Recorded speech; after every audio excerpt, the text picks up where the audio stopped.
Сәлеметсіңдер ме, құрметті оқушылар? Сендермен бірге Жамбыл облысы Мойынқұм ауданы Мойынқұм ауылы Жамбыл атындағы мектеп гимназиясының бастауыш сынып мұғалімі Дауталиева Алма Ниязбайқызы. Әдебиеттік оқу 2-ші сынып. Сабақтың тақырыбы атадан қалған асыл мұра, аңқау арыстан. Оқу мақсаты: халық ауыз әдебиеті үлгілерінің, соның ішінде ертегілердің жанрлық ерекшеліктерін анықтау, кейіпкердің сыртқы келбетін сипаттау, мінез-құлқы мен іс-әрекетін бағалау, мұғалімнің көмегімен мәтіннің тақырыбы мен негізгі ойын анықтау. Алдымен мына жұмбақтарды бірге шешіп көрейік. Өзі ширақ, өзі қу, жүрген жері айқай-шу. Бұл не, балалар? Дұрыс айтасыңдар.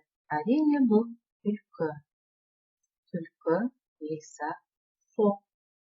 Бір аң бар, қайраты көп, болған күшті, басынан өткізеді әрбір істі. Жұмбақтың шешуін тауып көрейік. Дұрыс. Арыстан. Арыстан. Лев, лайын. Әр түрлі орта бойлы ұзын құлақ, өзіне міндет десе қызмет қылмақ.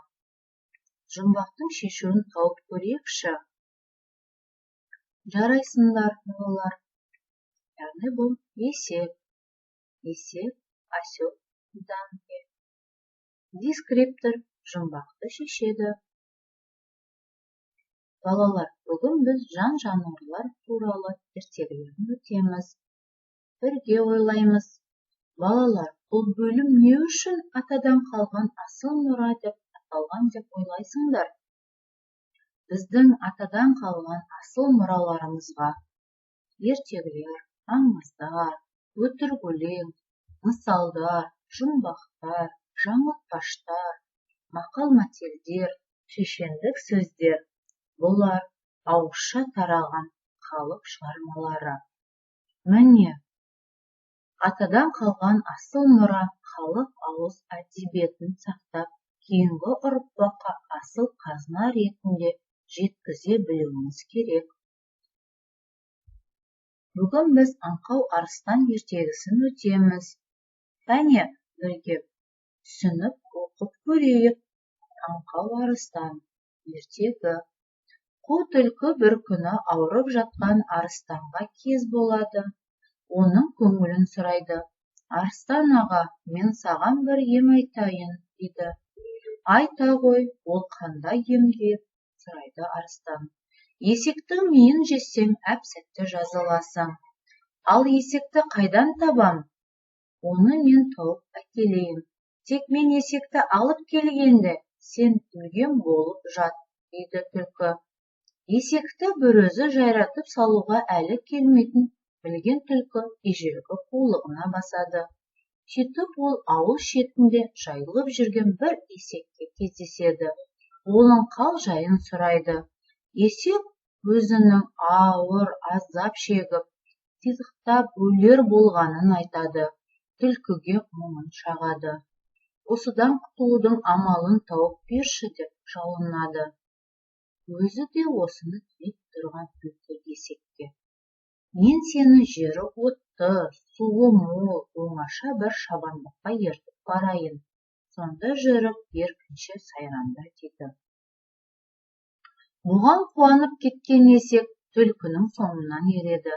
Түлкі оны тұп-тура өтірік өліп жатқан арыстанға алып келеді. Есек көк шалғынға енді тойына бергенде арыстан оған тура ұмтылып өлтіре салады. Сол кезде түлкі: әй арыстан аға, есектің миын жемес бұрын өзің көлге барып шомылып кел, дейді. Әйтпесе ем қонбайды. Арыстан көлге шомылуға кетеді. Арыстан келгенше түлкі есектің шекесін теседі де миын сорып түгелшіп қояды. Содан арыстан келіп есектің басын қақ айырса, есектің миына жұғын да жоқ екенін көреді. Ол жалма-жан түлкіге қарап: әй, мынаның миы қайда? деп айқай салады. Арыстан ағау, сонша аңқау бола ма едің? Дейді оған сонда түлкі.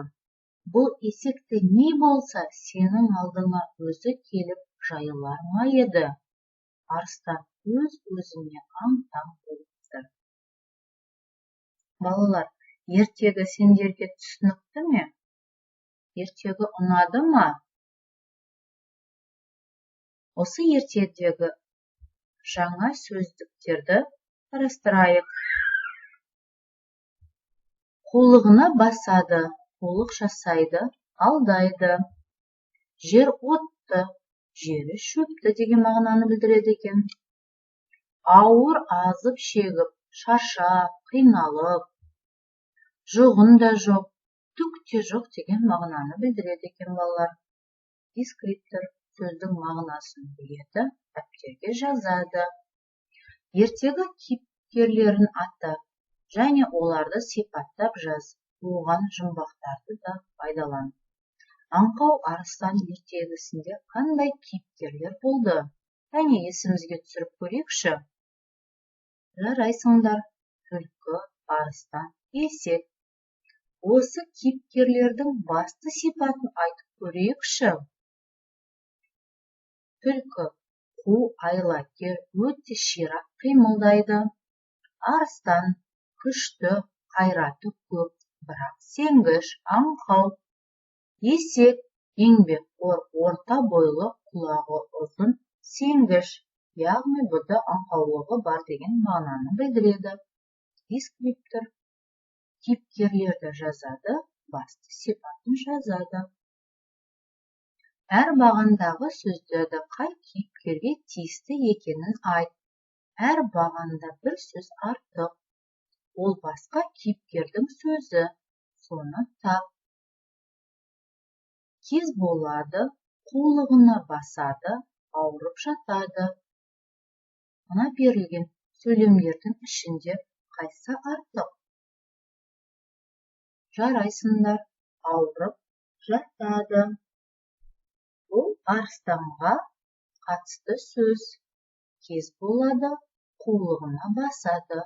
Бұл түлкіге қатысты сөйлемдер екен. Қал жайын сұрайды, шомылып келуге кетеді, айқай салады. Екінші бағандағы қай сөйлем артық? Қал жайын сұрайды, яғни артық сөздер екен. Шомылып келуге кетеді, айқай салады. Бұл арыстанға қатысты сөздер. Үшінші кестедегі қарайтын болсақ, момын шағады, тұра ұмтылады, соңынан ереді. Қайсы артық? Дұрыс айтасыңдар, тұра ұмтылады. Бұл арыстанға қатысты сөздер. Момын шағады, соңынан ереді. Есекке қатысты сөздер екен. Дескриптор кейіпкерлерге тиістісін жазады, артық сөзін алады. Балалар, біз әр бағандағы артық сөздерді таптық. Сендер де осы бағандағы сөздерді өздерің тауып аласыңдар деп ойлаймын. Берілген суретке зер сал. Ертедегі оқиғаның қай сәтіне сәйкес келеді? Әңгімеле. Яғни мұнда түлкі есекті шөбі шүйгін, жерге шөбі көпті жерге алып келеді. Мұнда арыстанның өтірік өліп жатыр. Ары қарай толықтырып, ертегіні әңгімелеп көріңдер. Дескриптор ертедегі болған оқиғаның сәтін айтады. Сызбаны түсіндір. Бүгінгі оқылған ертегі қай топқа жатады? Ертегілер. Ертегі өзі үшке бөлінеді. Жан-жануарлар туралы ертегілер, қиял-ғажайып ертегілер, тұрмыс салт ертегілері.